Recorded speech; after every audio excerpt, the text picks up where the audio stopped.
If you thought your family road trips were intense, wait until you see the antics of a monkey, a monk, a pig, and a river monster. This is a certified Bing Chillin' classic.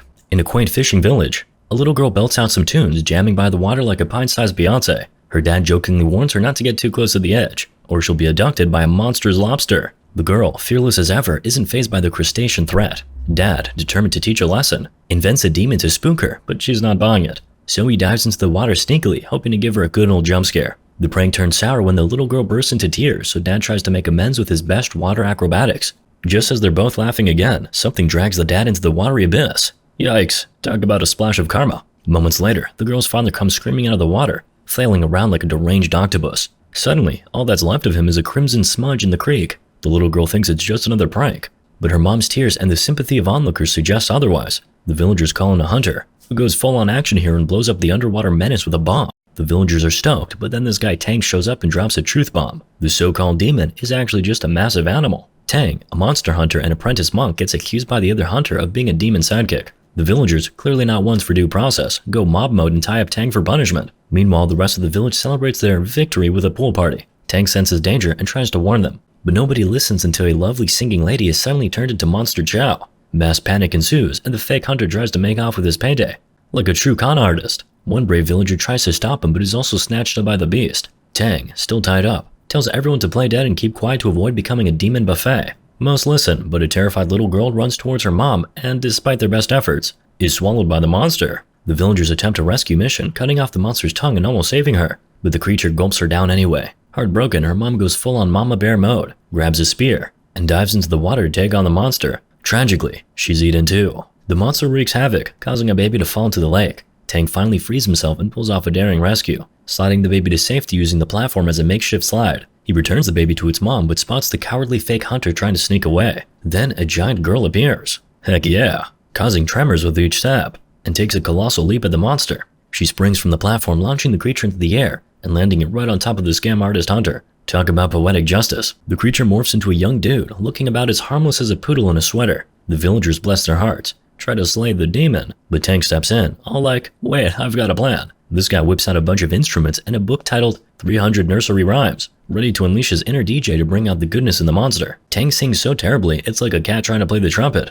baffling both the demon and the crowd. The monster goes bonkers, whipping Tang like he's a piñata. Before Tang becomes a pancake, a woman named Duan tackles the demon, beats him up, and seals him in a magic cloth, turning him into a creepy doll. Duan's a demon hunter too. Who would have thought? When Tang shows her his monster-defeating gear, she laughs so hard she nearly pees herself, while the villager praise her like she's the next big influencer. Tang's bummed by the epic fail, but his master says turning evil to good ain't a walk in the park and to never give up. The master then sends Tang to defeat another demon, this time one cooking up human steaks at a local restaurant. Tang isn't so sure about his sing-along method anymore, but the master insists it's all about awakening the good in the demons. Late at night, Tang rolls up to the restaurant, which is buzzing with customers. A woman greets him and starts to lead him in, but Tang's all like, nice try, show me your true face, demon. The demon changes and lunges at Tang, who bolts like he just saw a clown in the basement. Luckily, Duan shows up and smashes the demon into demon dust. She then goes full beast mode, hacking away the demons in the restaurant like a pro. Just as a sneaky demon tries to ambush her, Duan pulls a quick one and battles the demon, nailing him right in the kisser.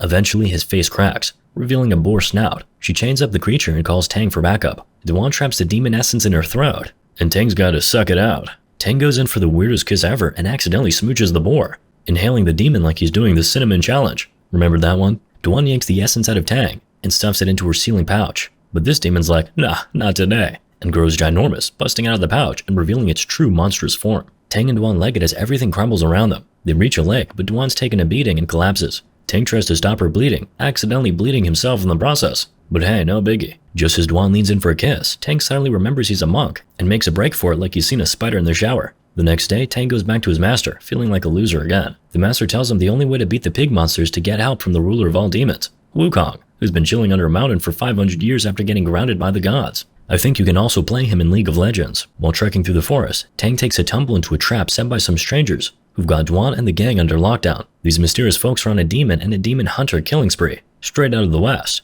A girl interrogates a prisoner, asking if he's a hunter. He's like, no way, Jose. And she's like, cool, you're dead. Then she turns to Tang, who's quaking in his monk sandals. Just as he's about to face a deadly fate, Duan swoops in like a superhero and claims that Tang is her hubby and a simple music teacher. Tang whips out a children's songbook as proof, and we're thinking, that was close. The strangers are like, alright lovebirds, prove you're engaged. Meanwhile, Tang realizes Duan's been putting on a show to get hitched, and Duan gets all huffy with her assistant for ruining her master plan. Tang, ever the buzzkill, tells Duan he can't love her because, as a monk, he has to love everyone equally. Duan's like, fine, and locks him up. Duan's sister has a brilliant idea. Why not try some feminine wiles and dancing to win Tang's heart? But after witnessing Duan's dance moves, which make a baby giraffe look graceful, she decides to slap a talisman on her sis to control her moves during the Tang seduction mission. When Duan goes to see Tang, the talisman goes haywire, and she ends up whacking him left and right. Talk about a love tap. The talisman falls on Tang, and he starts dancing like a maniac. The guards see Tang's wild moves and start beating him. Party boobers. They stop when Duan's sister rushes in, but it's too late.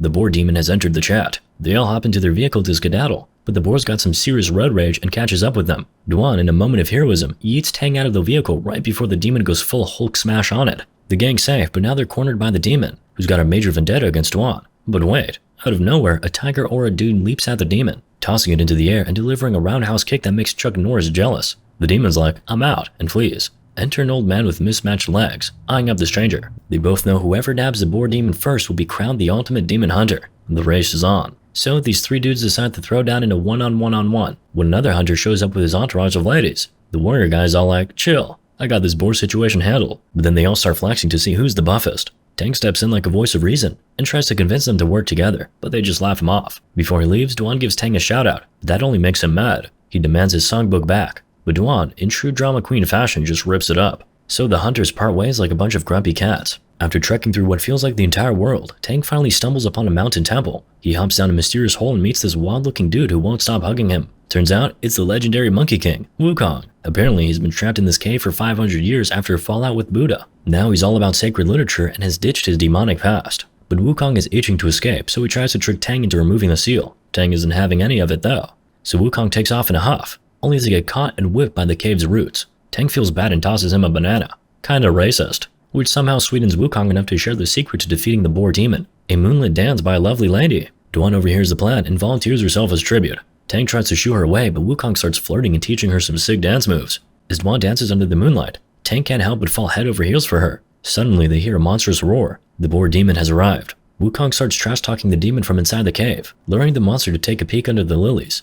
And just like that, the boar demon is sucked into the godly seal. Talk about a not-so-happy ending for the boar. But hey, at least our heroes are on track for a boar-free future. Duan, feeling rather mystical, turns the boar demon into a doll and hands both demons to Tang. He's now like a magical DJ, remixing evil creatures into good ones using nursery rhymes. The woman pops a ring on Tang's finger, clearly looking for a Pinterest-perfect wedding. But Tang would rather lose a finger than marry her. He's all, new phone, who this? Duan rolls her eyes, removes the ring, and hands back Tang's fixed book, which he promptly rejects like it's last season's meme. Tang emerges from the cave, emo about his true feelings, and gazes at the moon. Wukong, in a total FOMO moment, asks him to cut the lily flower blocking his lunar view. Tang does, but all the other plants catch fire like a botched campfire. Wukong cackles, goes full Michael Bay, and explodes into a fireball. Wukong grabs Tang and yeets him into the air, then catches him like a yo-yo, mocking him for being such a gullible dude. Tang, however, says he's not out of the woods yet because, duh, Buddha controls everything, even this hot mess. Wukong, not amused, starts yanking Tang's hair like it's a bad wig. Just then, the demon notices the demon hunters have shown up, like an uninvited entourage.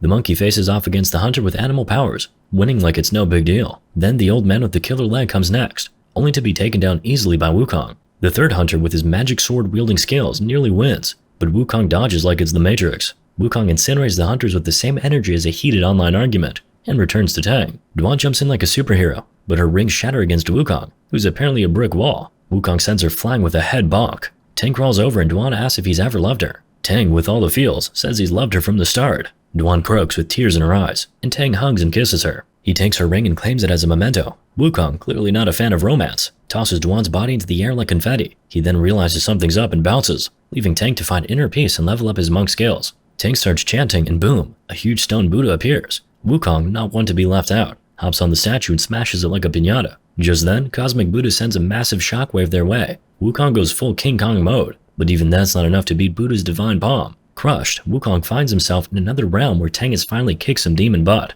Tang gives the now defeated demon Duan's ring, transforming him into his new disciple. Tang's master says he's ready to head west, like a spiritual road trip. Off to India they go for some sacred scriptures, with Tang's redeemed demons turned disciples in tow. As they head into the sweltering desert, the film fades out. Moral of the story? Being chilling.